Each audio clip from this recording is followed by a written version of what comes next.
All right, people, what is up? Welcome to Down the Middle podcast. We are going over some real touchy topics today. So my name is Ryan. My name is Nomal. And let's get to it. So basically, what we're going over today, you have a very, very diversified political climate today, where you have people on the left, and we have a lot of police brutality going on. You have people on the right who respond to it in a different way. Now, we have this mantra from the left where we have all cops are bad, all cops are bastards. Cops are doing some things that are very skeptical today, and the response from the left is that we need to destroy the police force because they are doing everything wrong and we need to completely reform the system. So today we're going to be talking about the right's response to that response and if the system really needs to be reformed. Mm-hmm. So we'll be going over a couple topics. One video we'll start off with PragerU. Then we'll go to the most recent topics, cases rather. I think in the past 2 weeks we've had four current events that touch on this very heavily. So we're just going to talk about the fact that the left is saying that all the cops are bad. Now, is the right's justified response that all cops need to be good and glorified? We don't think so.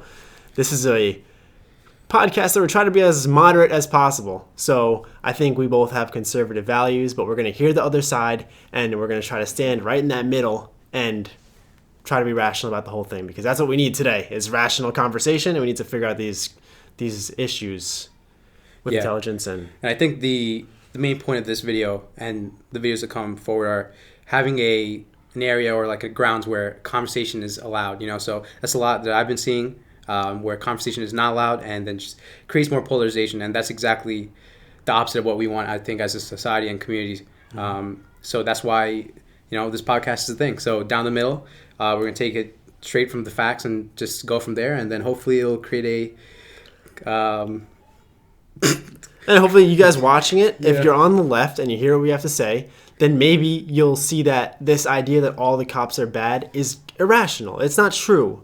And if you're on the right and now your response to that response is that we need to glorify cops and we need to lionize their actions and protect them at all costs, that's not correct either, because cops make mistakes. They have difficult jobs and they should be held at higher standards than we all are as normal citizens. United States Army. But so and that's what we just want to find that middle ground. We want to have a conversation and we just want to figure it out. Yeah, exactly. So we'll get right into it then. So starting off with the PragerU video. So yeah, we saw at Prager University, and Prager University is a popular conservative news outlet. They're not really bipartisan at all. They're pretty conservative. And they had a response to this the situation that happened in Virginia recently, where you had Second Lieutenant in the United States Army Gutierrez, Nazario, got pulled over by Officer Gutierrez and another Officer Crocker. And if you've seen the video, then you know that there was a very hostile environment created by these police officers. And he was pepper sprayed and he was detained, and then he was let go because he didn't do anything wrong. So where do we start with this one? You don't go in depth with the PragerU and then go to... Well, just explain the case first. Okay. Explain what happened. So basically, according to you, it looks like 1.5 miles, right? Now, when we saw the video at first, all you see is that they are behind the lieutenant's car and they have their guns out. Their guns are drawn, and they're telling him to get out of the car, to put his hands on the car. A lot of different commands on what he has to do, and he's sitting in the car. I watched all the video cam because he had it from his perspective and the cop's body cam, and he's just asking what he did wrong, because the charges against him, or the potential charges against him, were that his license plate was concealed. Now, his license plate wasn't concealed. He had a temporary license plate that was where it needs to be, in the top right corner of the rear windshield, and this is why they pulled him over. Now, the reason for them being so hostile is the presumption that he drove, we've heard 1.5 miles, we've heard he drove 2 minutes. So if you want to be a physics person and figure out, or whatever that would be, we're here for politics. We're not here for math. So if you want to talk about if he drove that far, all I'm saying is that if he drove 1.5 miles, if he drove 2 minutes, then I want to hear calls from these police officers that are locked in a high-speed chase, because we sat here, we crunched the numbers. If he's going that far in that distance, he's driving decently fast. So where are the calls from the police officers that he is in this chase and then he pulls over peacefully? It's just something about it doesn't add up. So we don't see that whole part before the gas station. And we're not saying it didn't happen. We're not going to sit here and say that he didn't drive 1.5 miles. We just We don't know. Yeah, we just don't know. I mean, we've probably skimmed over a few things where 1.5 miles, 2 minutes. We really don't know what happened, especially since there isn't really footage of it anyway. But what we do have is the footage of what happened at the gas station. So starting off with that, you could just see where what's his name? Gutierrez Gutierrez is the officer. Hostile right off the bat, and then also you could see at right in the beginning, Lieutenant Karen, I think, right? Nazario, Second Lieutenant Nazario, completely compliant. He repeatedly expressed his concern and fear to the officers. Had his hands up the whole time. I don't think even when he was saying getting maced, he had his hands up just to show his concern for fear. And no sudden movements, no disrespect. Just had his hands up the whole time, and complete disrespect on the officers' part. And not even to mention a man in uniform. Exactly. He was also wearing his uniform. He also expressed that he was actively serving the country currently. And it's just what a horrible situation, and now, honestly. as a conservative, you want to look at this and say that this isn't a matter of race. And, I mean, as a hard conservative, that's what you want to do. And looking at the video, it's very hard to make that presumption. First of all, the reason we mentioned the 1.5 miles is because if we're going to somehow justify the police officer's action, then if he did drive 1.5 miles before pulling over, then he merits a hostile response. A somewhat hostile response, at least. Now, when I talk about the racism aspect to it, you have Gutierrez using the phrase, "You're fixin' to ride the lightning, son," which is used in a movie in the scene where a black man was executed by the electric chair. It's very hard to look at that and say that's not racist. You also have Nazario post pepper spray saying that he's scared for his life. And the cop says, "You should be." Now, I watched the whole thing, and I watched it after everything settled, and they figured out he didn't do anything wrong, and because he didn't do anything wrong. And they let him go and everything. And how peaceful the cop became. But, look, you're not a freaking ping pong ball, okay? You don't go back and forth like that. If you're going to be super hostile and you're going to treat this guy like he's the scum of the earth, then don't come full circle around or turn to a 180 and now you're treating him like he's your nephew, you know? So it's tough to see anything that... It's tough to make a case anti-racist for this. It seems like you could definitely make the case because of that phrase, "fixing to ride the lightning." Yeah. And he says that it's because he wanted to use a taser. That whole situation is like complete abuse of power. Very shameful that he had that uniform on while saying those words, especially. It just doesn't make any sense to me. And it goes into, want to kind of jump in with the PragerU video, with the because the PragerU video brought up this case with Second Lieutenant Nazario, and also I forgot the name. Dante? Deshaun Wright. Oh, Dante Wright. It was Dante Wright? Yeah, Dante. Dante Wright. So basically the whole narrative behind that video was if you complied, you would not be facing any consequences. But at the end of the day, your job as a police officer is to put up with cases where, well, anything happen really, you should be prepared and have that training where you could be dealing with individuals who are compliant or non-compliant. It really does not matter. And also, the notion of comply or die, I think, is a horrible narrative to be putting out in society, and also especially our youth. Do you want to teach our youth to be scared of the police officers? You know, yeah.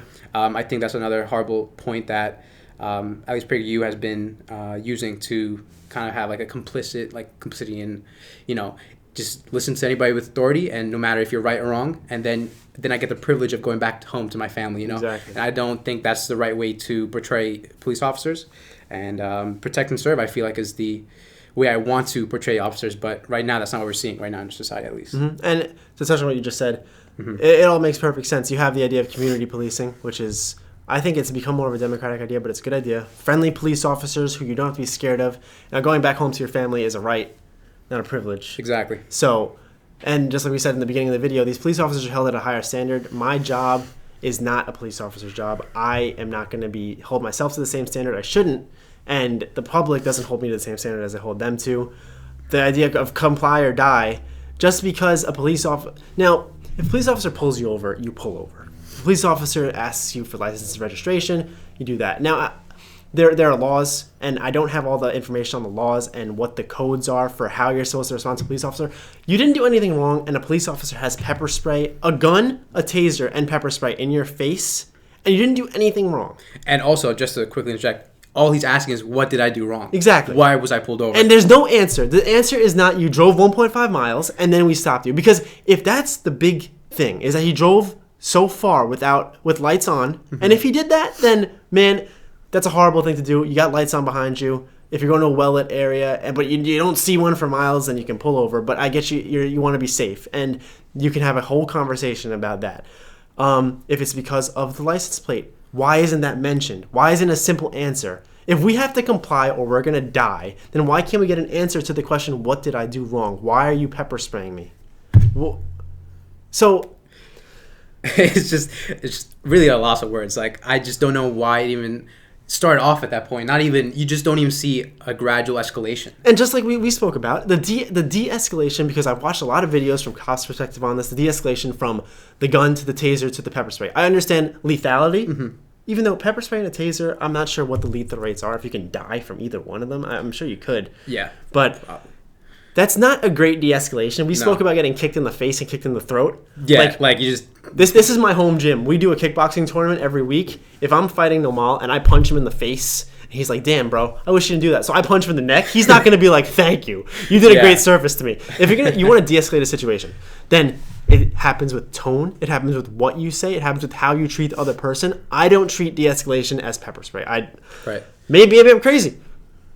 Maybe I'm radical. Maybe pepper spray to me doesn't seem like the most peaceful option. But yeah, I mean, adding off to that, like I said, like as an officer, your job, especially in that uniform, is protect and serve. You should have the ability to communicate.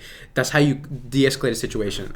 With words. With words. Like, just have some dignity and respect with the other individual you're and not just to another, because I understand police officers are faced with difficult tasks of dealing with some real irrational individuals, people who are just out for violence, and they're tough to deal with. And I'm not going to sit here and say that I know what that's like and I can give you advice on that, but this is a man in uniform who is... There's no raising of the voice. Like you said, sir, sir, sir, over and over again. Exactly. I mean, I feel like it could have been gone about differently. Watching Absolutely. the video was vulgar, and it was disgusting for me, who I am 09 Sierra is my MOS, so I will be a second lieutenant. I'll be the same rank as Nazario come February next year. That doesn't mean I understand what he's been through, but I understand what it means to want to serve your country and to be treated like that. It's tough to look at it with what he said and how he acted. I mean, we should move on to the next, but... If we're going to talk race, that's a big one for race. Yeah, absolutely. And now, like we mentioned with the PragerU, we have Dante Wright, 20-year-old, who was shot. If you've seen the video, you'll see that he is pulled over. And now, just to go over the case facts, he's pulled over for a traffic violation. You have a big thing circulating that he was getting handcuffed because he had air freshener hanging out off the mirror, which is illegal in Minneapolis. He was pulled over and being detained like that because there was a alleged warrant out for his arrest. Could not be true. Apparently, maybe it was for somebody else. I've also skimmed over.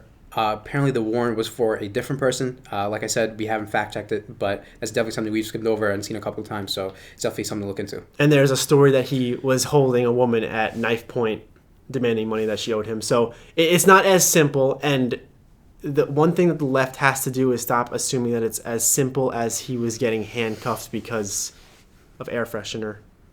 Look, police, you can think that they're bad, but they're not stupid. And something with body cam, agree. Something with body cam footage, you're not gonna do that. So he was getting pulled over because of the traffic violation, which is a really stupid rule. Yeah. But that's why he was getting detained. Now, Kim Potter is the police officer. They have him handcuffed, and he tries to resist arrest. Now, don't try to resist arrest. But also, we are very, very hard line against the fact that he got shot.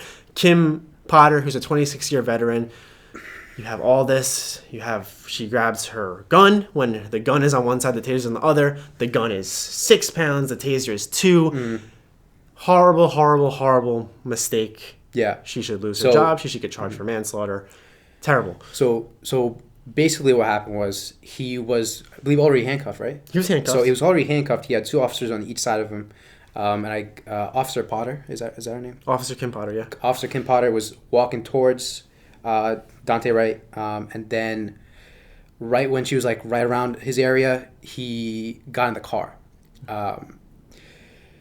Right after that, she pulls out her gun, and then yells, "Taser, taser, taser," and then shoots. And then she says, "Oh shit, I shot him." And then then you see the car going off to the side, and then she's, I don't know, somewhat surprised, or I don't know what happened.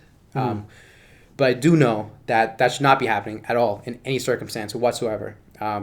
So she has 26 years under her belt as an officer. That's 26 years wasted. I mean, like, think about it. Really, you don't know the difference between a taser and a gun? Give me 1 second.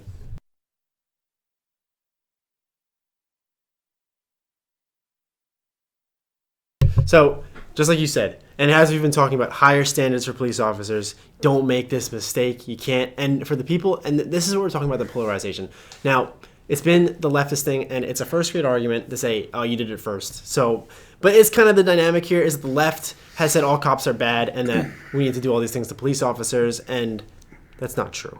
Now, the right's response to it is now becoming, with the Prager University video and a lot of other videos we watched, that cops should be glorified, and they can't do any wrong.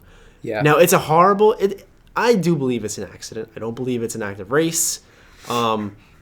But also, she needs to be penalized because of that thing we're talking about with the higher standards.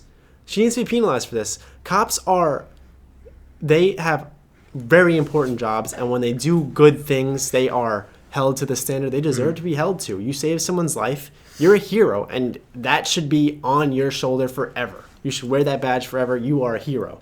But the opposite always should be... It works both ways. If you do something horrible, when you're put in the position to do something horrible every day, you can't make mistakes like that as a police officer. You can't. And this isn't the right job to say, since they're saying that all cops are bad, we need to say all cops are good and protect her.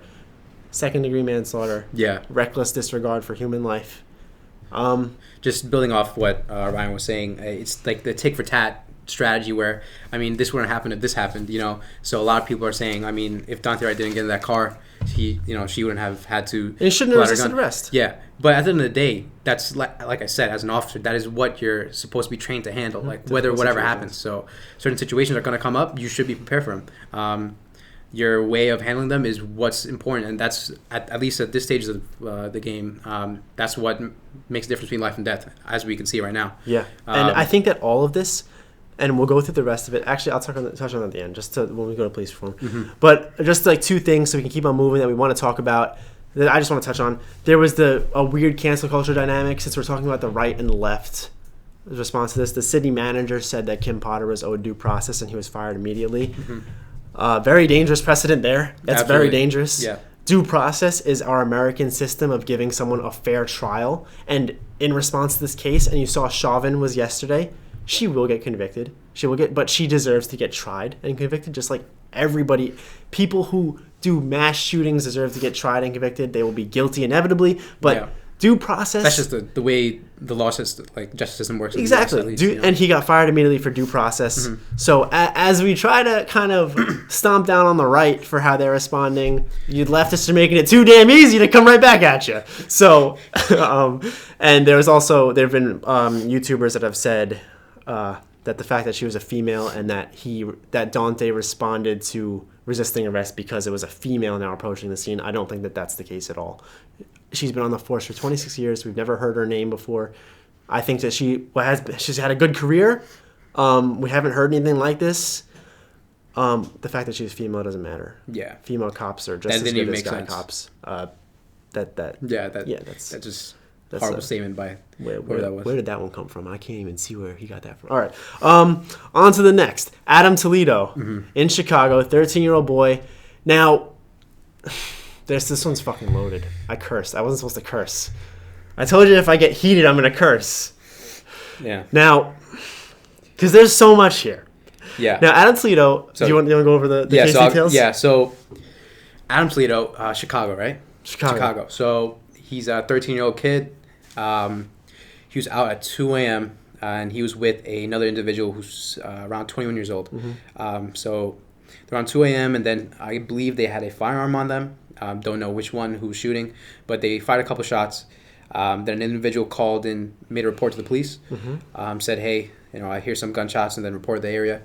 Then the police arrived on scene. Then you see on the body cam footage, they push over the 21-year-old, so they got him. You see Adam Toledo down the line.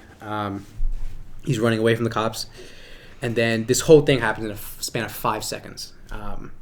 He tells Adam to stop. Adam stops. You see in the body cam footage. Then he says to put your hands up. And you see on the body cam footage, Adam puts his hands up and turns around. And at that exact moment, he gets shot. Mm-hmm. And it was later found that there was a firearm maybe like a few feet away from Adam. But at the end of the day, he was unarmed when he was shot. And he did not use a firearm against a police officer, not anything of that sort. It's just overall such a young kid, unfortunate situation, honestly. Now, this is a real tricky one because you have this police officer put in a very difficult situation. I think that he's been relieved of his duty. I believe so, yeah. Yeah. Now, this is a tough one because you got the kid with the gun, and just because he's 13 doesn't mean that that the police officer should be comfortable with the fact that the kid has the gun and not shoot him. It doesn't mean he should shoot him either. You have the orders coming from the police officer, and you have a scared 13-year-old kid. And now, also, I wanted to throw in Adam Toledo is allegedly a gang member at 13 years old. We'll get into videos about culture in these inner cities and why there are 13-year-olds shooting guns at 2 o'clock in the morning, but doesn't change the fact he's a scared 13-year-old kid. And I think that when we're coming back to the higher standard for police officers, I think that plays into it. That as you're saying, your last resort should be the gun. Now, I'm not full send on the police officer did nothing wrong or the police officer did anything wrong, as the whole video would state, because the kid has a gun and it's a scary thing and it's a messy situation, and that's how it should be treated from the public's view. Is that this is a messy situation. It's not a cut and dry. The police officer is super wrong. It's not AOC saying that justice is only served if Adam Toledo's getting tucked in bed by his mother tonight. It's not as simple as that. It's really not. And in a lot of these cases, it is never as simple as that. And some of them are. Dante Wright shouldn't have got shot. It's a horrible, horrible thing. He got shot and killed. What happened to Lieutenant Nazario shouldn't have happened. Never. But this one isn't so cut and dry, and the next one we go to isn't either. So, Eric Stillman's the officer, relieved of his duty for this. It's a tricky case, and that's how it should be treated. He's giving the orders, and we spoke about that he has to vocalize orders, and you said you watched the body cam footage, and he is vocalizing orders, and it's just such a difficult case. One of the things I wanted to get into when we talk about reform is rubber bullets. Let's find a different type of... because it can prevent people from dying in these situations, but then you also have to take into effect one thing that never the media covers is how many times the fact that these police officers do have real guns that crisis is averted. That's just a difficult case. Feel bad for his family, feel bad for the kid. Yeah, like Ryan said, it's not 100% cut and dry like the other two cases. But at the same time, it just makes me think, why did the officer shoot? Because he did comply to the orders that the officer gave. He said, stop. He stopped. Hands up. He gave the hands up. The only thing I could think of is that he turned around, quote unquote, too quickly for him. But the thing is, though, at the end of the day, you have to control those fears and control that reaction time. That's what you should come out the academy just well trained. And we'll get into that because training is a big part of why we're seeing all these problems. Now the left's point of view is that this is a racist thing, and this is a proof that the cops need to be abolished. The right is saying that the right's response is kind of, hey, don't play with guns. Now, I agree, don't play with guns at 2 o'clock in the morning, but it's not so simple. It's not cut and dry, and that's the response from both sides is that, yes, he's a 13-year-old kid making a big mistake. Yeah. And he's got a 21-year-old who's a scumbag. Yeah, scumbag. A complete scumbag. And absolutely. That kid, the 21-year-old guy who gives him the gun because presumably he knows that his charges will be much more severe. Exactly. Than if 13-year-old gets caught. And he gives him the gun, he tells him to run away. He is the true criminal in this case. You got this kid with you, be accountable. And it's also not that all the cops are bad because this is a very difficult situation that Stillman was put in. So yeah, just very unfortunate situation, and I think a huge lack of training on the officer's part. Sure, you could argue, should he have been outside at 2 a.m.? You could argue no, but at the end of the day, like I said before, you're put in situations and different situations, and you should be able, as a police officer, you should be able to handle any situation. So be expected to be called up at 2 a.m. for a report like that. That's part of the job. If you sign up for the job, you got to do the job. So. And I almost missed my favorite part about the entire podcast is Chris Cuomo on CNN says that the only way that America will be equal and fair and the police will stop being so bad is if white kids start getting shot. So I just wanted to bring some stats to data. Now, Chris Cuomo, I can't think of a good thing to say about him, but now that's a horrible thing to say on national TV. First of all, is that you don't say the answer to anything is people being shot, anything. Yeah. I mean, unless if you're talking terrorism, which I don't think that's what he's trying to say. Now, just some stats for you, because white kids need to get shot for the world to be saved. 22 minors have been shot since 2015. So, and 3 of them were accidental. So we're talking 19 minors shot. And accidental meaning that there was like, this is by police. There was a cop who his son was toying with the gun, horrible thing, and he got shot. Things like this, accidents. 8 of the minors who were shot in the past 7 years were armed. These numbers are negligible. And for him to say that the answer is for white kids to get shot, if we're going to talk about dangerous precedents, I think that's near the top of the list. And just personally, I don't think the answer is to go shoot white kids. Call me racist. But I don't think that's the answer, Chris. Yeah, those are just the numbers. 22 shot. Well, 23 have been shot now because, as we'll get into now, Ohio yesterday, you have a 16-year-old black girl who now, the video is public. You can watch it. It's a crazy video. She's fighting another girl, and she picks her up and she slams her against... This is what I dream for our kickboxing tournaments to be like in exile. She slams her against the car, and she's got a knife in her hand, and she's going to stab her. And the police officer shoots her. Just real quick, some backstory for that too. Mm-hmm. So the what was her name? I'm sorry. I don't know her name. I don't know if it was released because she's a minor. No, her name is starts with an M, I believe. Oh, Maisha. No, damn. Should we stop real quick? Or no. I remember I saw it. It started with an M and it had a McKenna type of sound to it. Something like that. Should I look it up real quick or no? You can look it up. Yeah. Okay, yeah. Okay, let me see. So basically, actually, I'll get to the name. So basically, she was actually getting jumped. Mm-hmm. So she's getting jumped by a few individuals. I saw a couple girls. I think there was also a guy there that actually kicked somebody in the face. Yeah. You can see in the body cam footage. And then while she was getting jumped, she actually called the police. She called the police herself. And then the police came, and then that's what you said. Then she, I guess, confronted a girl, and then you see the knife come out, and then the police officer. Can you do a search, Phil? Look up Ohio shooting and just give us the name. And then the police officer shot her. Yeah. Now, again, not cut and dry. This isn't racist. The idea that Black Lives Matter comes out opposed to this is kind of absurd. I don't think the police officer was unjustified in this shooting. If you watch the stills of the video, I didn't know that she's getting jumped and I don't think that those things and she called the police herself. Yeah. Those are factors that don't necessarily play into the shooting. I don't think, at least. Because the police officer only knows what he's been exposed to on the scene. Right. He doesn't know who's doing the jumping. He doesn't know who called who. Yes. He's only been there literally told us like 4 seconds before he had to act. Now, the idea that this is Black Lives Matter needs to be opposed to this.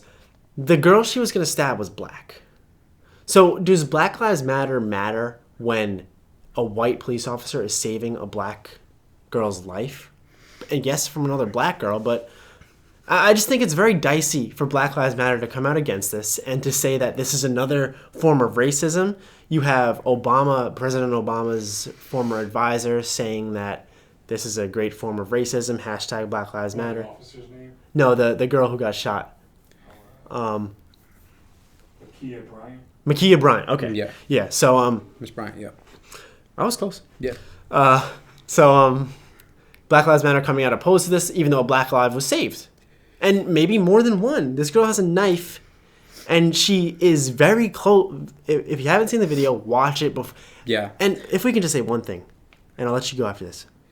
Watch the body cam footage of all of these things before you make assumptions, because my opinions about them, I watched Nazario's case.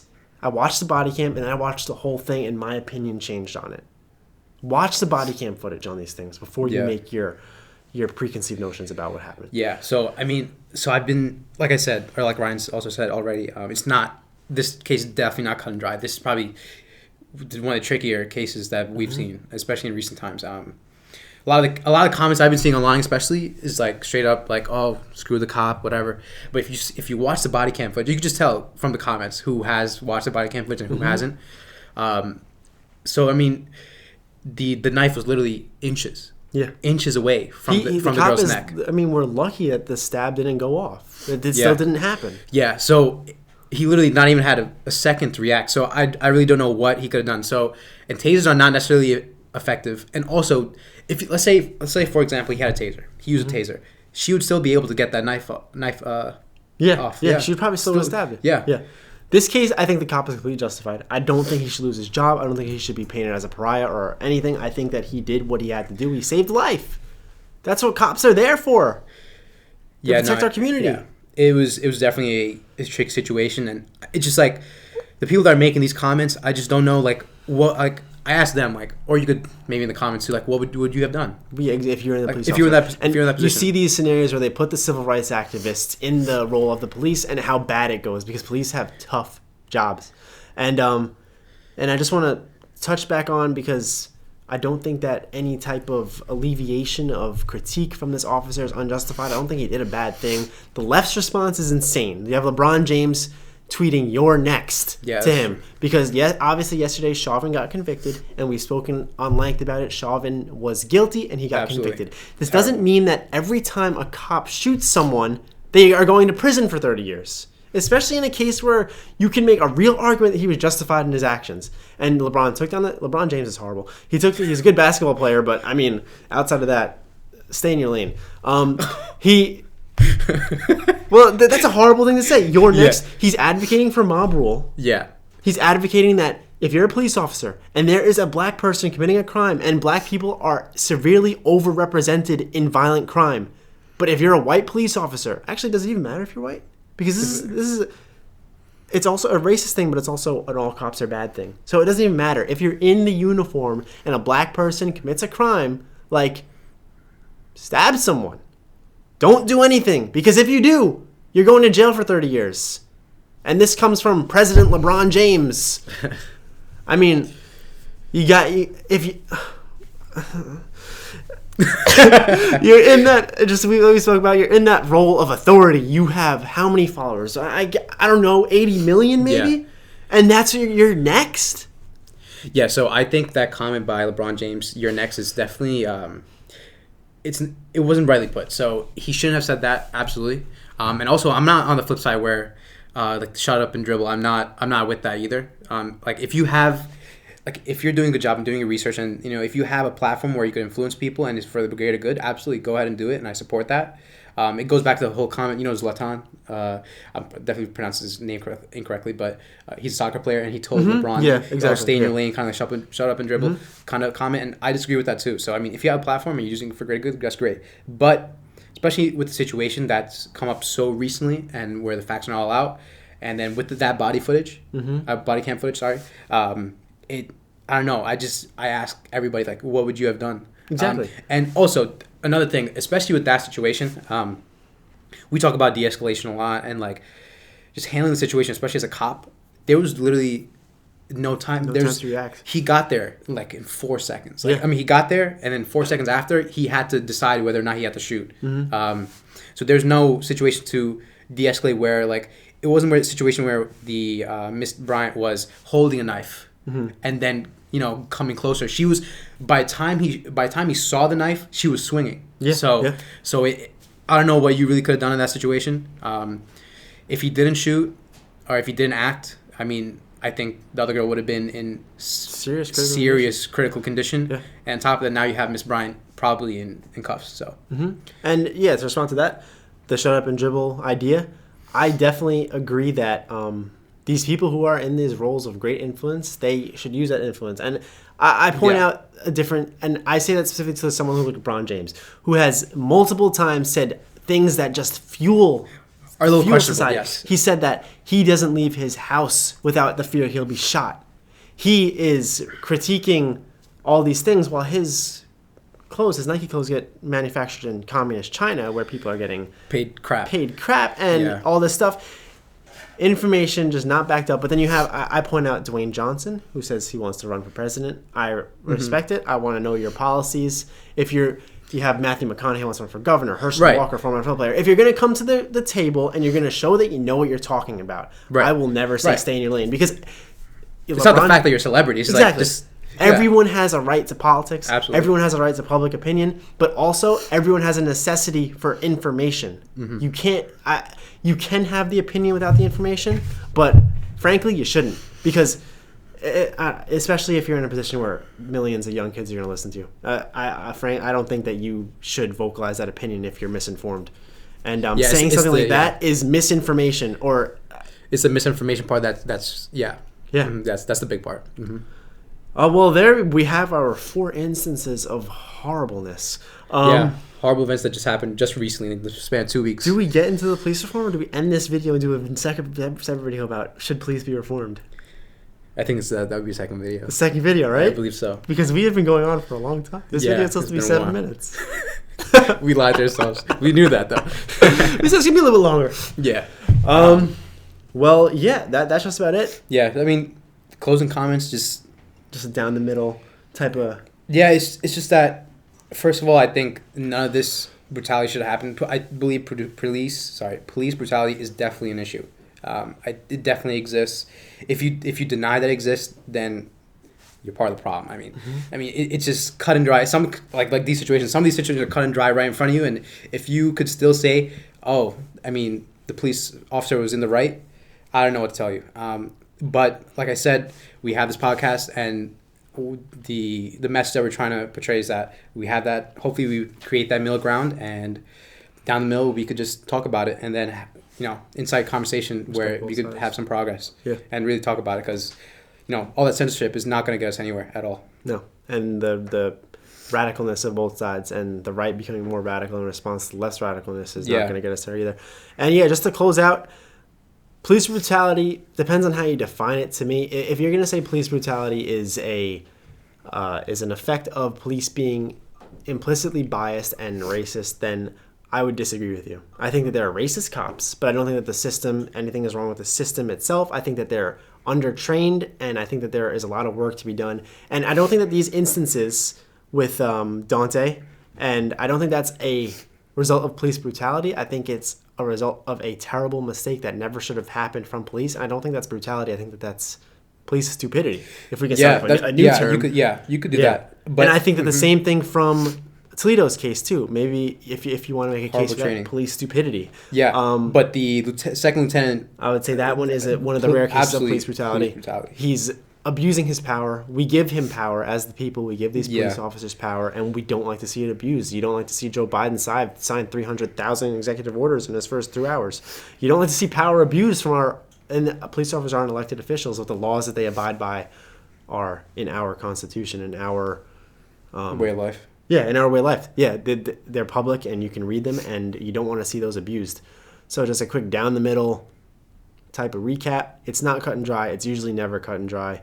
You got to get the information. You got to get the facts. You got to watch the footage. If you're going to have a intellectual opinion about anything, not just politics, but anything. If you want to talk about LeBron James, you want to talk about LeBron James's stats versus Michael Jordan. If you want to have a real opinion on that, you need the numbers, and you need to know what's happening. And the context. You need the context. You need to know as much as you can pick up on, and then come to the table. This table, I'm inviting you. Yeah. Come. I'm kidding. Well, you can come if you want. Then come to the table with that information and make that opinion, because I guarantee you that opinion you get from just reading CNN's headline is not the opinion that you'll have after you do your own research. It may be similar, maybe resemblant, but it's not going to be the exact same opinion. Yeah, I mean, like I said, like anything from CNN, maybe like PragerU, just do your own research. Do your own research for yourself, and then come up with that opinion, then show up to the desk, and then say what you guys say. Exactly. America will only go back to. We won't even say go back to. America will only reach the point where we have just prosperity, true happiness, and because equality is a great thing that we need, and right now we don't have it. No. We'll only get there with the rationality, Conversation's big. and democracy. That's it. And that's what Down the Middle is trying to give you right now. Do you feel it? I hope you do. But I think that's it. I think we're done. Welcome to the podcast. Episode 1. All right, we're done. Yeah. Woo!